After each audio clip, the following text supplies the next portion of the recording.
बंडी के पास रोज एक retired colonel आता था, एक पराठा खाता था, अच्छे से बात भी करता था। करण के एक पराठे के लिए कस्टमर्स बढ़ने लगे।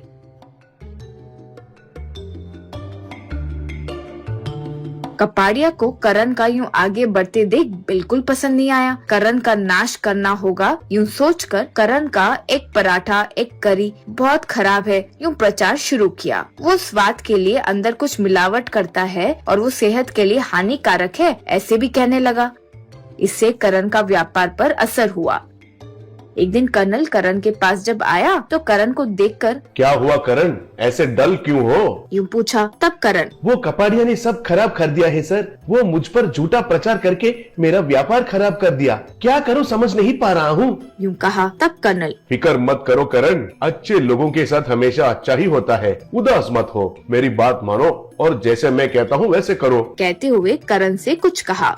फिर अगले दिन से करण अपने पराठे बंडी पर एक बोर्ड लगाया। उसके ऊपर लिखा था कि आप जो पराठा खा रहे हैं उसका स्वाद और क्वालिटी देखकर आपके हिसाब से ही पैसे डब्बे में डालिए, यूं लिखा था। तब से करण उसके पास एक पराठा, एक करी मिलाकर खाने वाले लोगों से हो या पराठा खाने वाले लोगों से कभी पैसे नहीं लेता था। खाकर लोग उनके हिसाब से ही डब्बे में पैसे डालते थे। गरीब लोग बिना पैसे डाले खाकर चले जाते थे, तब भी करण उनसे कुछ नहीं कहता था। कुछ लोग तो पराठे के दाम से ज्यादा ही डालते थे। फिर से करण के एक पराठे के ग्राहक बढ़ गए। उस एरिया में करण के पराठे के लिए अच्छा नाम होने लगा। करण एक पराठा का स्वाद बहुत फेमस हुआ और गांव में या पड़ोसी नगर में भी नाम बढ़ने लगा। इससे करण जल्द ही अच्छे से कमाने लगा। एक ढाबा भी शुरू किया। उस ढाबे पर भी एक बोर्ड लगा रखा था। उस पर भी ऐसे लिखा था कि आप जो पराठा खा रहे हैं उसके स्वाद और शुद्धता के हिसाब से आप ही पैसे तय करके डब्बे में डालिए। ढाबा भी अच्छे से चलने लगा। करण की तरक्की से कपाड़िया के ढाबे का दिवाला निकल गया और कपाड़िया गांव छोड़कर चले गया। कर्नल करण को देखकर खुश हुआ। करण एक दिन कर्नल से, आपकी सलाह मेरे लिए बहुत काम आई। आपका ये एहसान मैं कभी भी नहीं चुका पाऊंगा, यूं कहा। तब कर्नल, मेरा तो इसमें कुछ नहीं है करण। सच्चाई और ईमानदारी से काम करोगे तो आगे बढ़ोगे, ये तुमने साबित किया है, यूं कहा। करण बहुत खुश हुआ। चीज पिलो पराठा।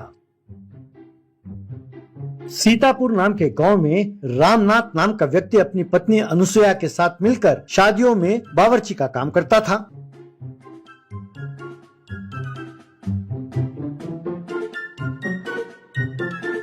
उसके सारे व्यंजनों में पिलो चीज स्पेशल बहुत मशहूर था। एक दिन रामनाथ का दोस्त रामनाथ से, और कैसे हो रामनाथ, तुमने अपनी बेटी की शादी बड़ी धूमधाम से की और बेटे को खूब अच्छी तरह पढ़ाया भी। अब तुम आराम कर सकते हो। और कितने दिन तुम यूं बावर्ची का काम करके मेहनत करोगे? तब रामनाथ, अरे यार, बेटे की नौकरी तो लग जाने दो, तब मैं आराम करने के बारे में सोचता हूँ। अब पता नहीं भगवान ने हमारी किस्मत में क्या लिखा है। उसके अगले ही दिन नींद में ही रामनाथ का देहांत हो गया। तब परिवार चलाने की जिम्मेदारी उसके बेटे अजय पर पड़ी। अजय ने बहुत कोशिश की लेकिन उसे कोई भी ठीक से नौकरी नहीं लगी।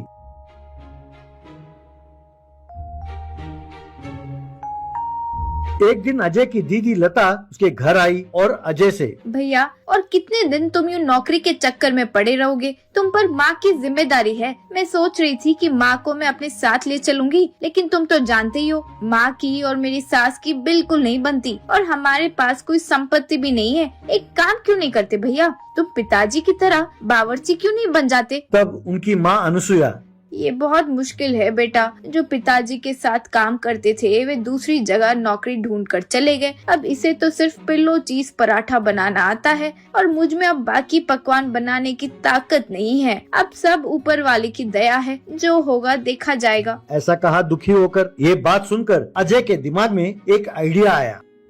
उसने अगले ही दिन अपने बाइक को बेचा और जो पैसे मिले उससे उसने एक ठेला खरीदा और बीच बाजार में ले जाकर पिलो चीज पराठा बनाकर उस ठेले में बेचने लगा। जो लोग उस रास्ते से गुजरते थे उन्हें अजय के बनाए हुए पिलो चीज पराठा की खुशबू खूब भाने लगी। इस तरह पहले ही दिन से अजय के बनाए हुए पिल्लो चीज पराठा खाने के लिए लोगों की लाइन लगने लगी। भीड़ में एक औरत, बेटा तुम्हारे ये पिल्लो चीज पराठे बहुत ही स्वादिष्ट है, बहुत लाजवाब है। 5 साल पहले मेरे भाई की बेटी की शादी में रामनाथ ने एकदम ऐसा ही पिल्लो चीज पराठा बनाया था। आज तक वो स्वाद मेरी जुबान पर है। मैंने बहुत कोशिश की, ऑनलाइन पर भी और दूसरे रेस्टोरेंट पर भी, लेकिन ऐसा पिल्लो चीज पराठा मुझे कहीं नहीं मिला। तब अजय ने गर्व के साथ कहा, वो रामनाथ मेरे पिताजी हैं। तब वो औरत, ये बात हुई ना, तुम्हें उनका ये पराठा बनाने की विधि विरासत में मिला है। एक और दिन एक और व्यक्ति ने पिल्लो चीज पराठा खाया और बहुत ही स्वादिष्ट है और काफी सेहतमंद भी है ये खाना। मैं मनपसंद ग्रुप ऑफ होटल्स का चेयरमैन हूँ। मैंने तुम्हारे पिल्लो चीज पराठे के बारे में बहुत सुना, इसीलिए खाने आ गया। अगर तुम्हें मंजूर हो तो कल से ही हमारे ग्रुप ऑफ होटल्स के लिए तुम अपना पिल्लो चीज पराठा सप्लाई किया करो। कहकर अपना विजिटिंग कार्ड देकर वहाँ से चला गया। तब अजय ने उस गांव में बेरोजगार युवकों को चुना और घर में ही पिल्लो चीज पराठा बनाकर उन युवकों के द्वारा मनपसंद ग्रुप ऑफ होटल्स को पिल्लो चीज पराठा सप्लाई करने लगा। लेकिन उसने एक ठेले में पिल्लो चीज पराठा बनाकर बेचना बंद नहीं किया। उसने कुछ बेरोजगार युवक और युवतियों को अपॉइंट करके गांव में कई जगह पर उसने पिल्लो चीज पराठा के ठेले खोले और उन्हें चलाने दिया। वो भी बहुत कामयाब रहा।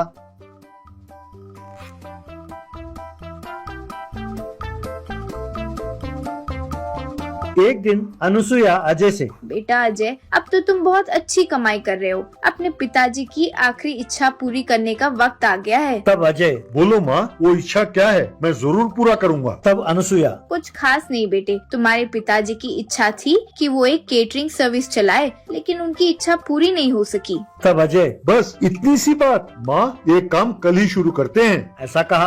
अगले ही दिन अजय ने रामनाथ कैटरर्स नाम का कैटरिंग सर्विस शुरू किया। इस तरह सिर्फ उस गांव में ही नहीं बल्कि सारे राज्य में रामनाथ कैटरर्स बहुत मशहूर हो गया।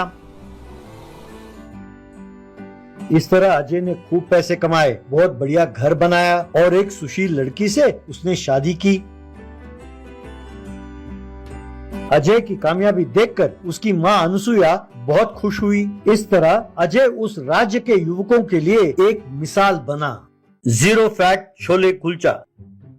विराजपुर नाम के गांव में नागराज नाम का एक मिस्त्री रहता था। वो लोगों से पैसे एडवांस लेता था और बिना काम किए घर में बैठकर बिरयानी खाकर आराम से सो जाता था। नतीजा ये हुआ कि वो बहुत मोटा हो गया।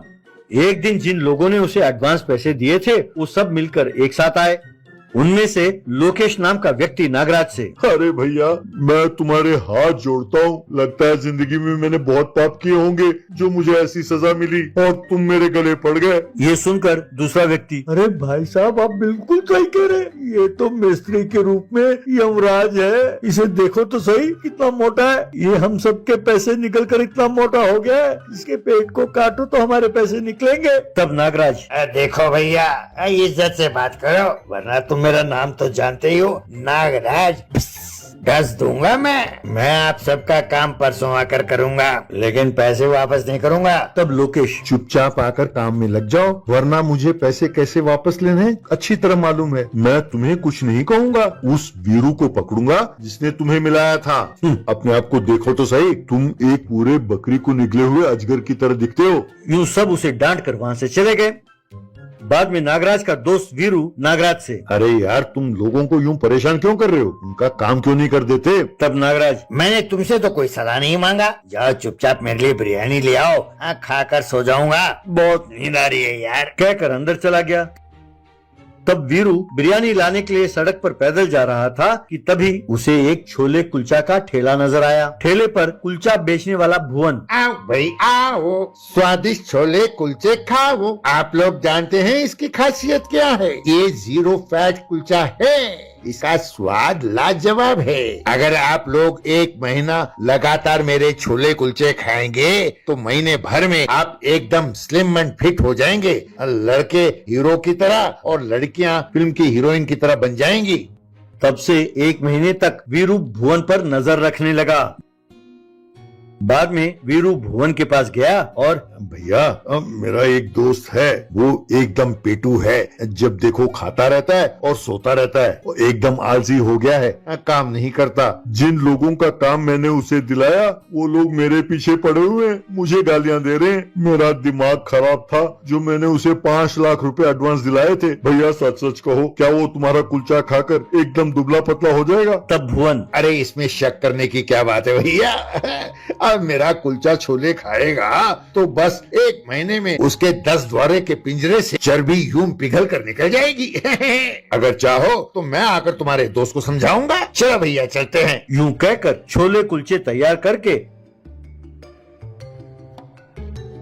वीरू के साथ भुवन भी वहाँ चला गया। फिर नागराज के पास जाकर भुवन ने छोले कुलचे उसे दिए। ये देखकर नागराज, ये क्या जबरदस्ती है, मुझे तो सिर्फ बिरयानी चाहिए और वो भी मटन बिरयानी। जब लाओ सिर्फ वो लाओ, मुझे ये कुलचे वुलचे नहीं चाहिए, कहकर उसे उठाकर फेंका। ये देखकर भुवन, अरे मोटे सांड, तुम्हारी ये हिम्मत, अगर तूने मुझे उठाकर फेंका होता तो मैं बुरा नहीं मानता, लेकिन तूने मेरे छोले कुलचे को फेंका।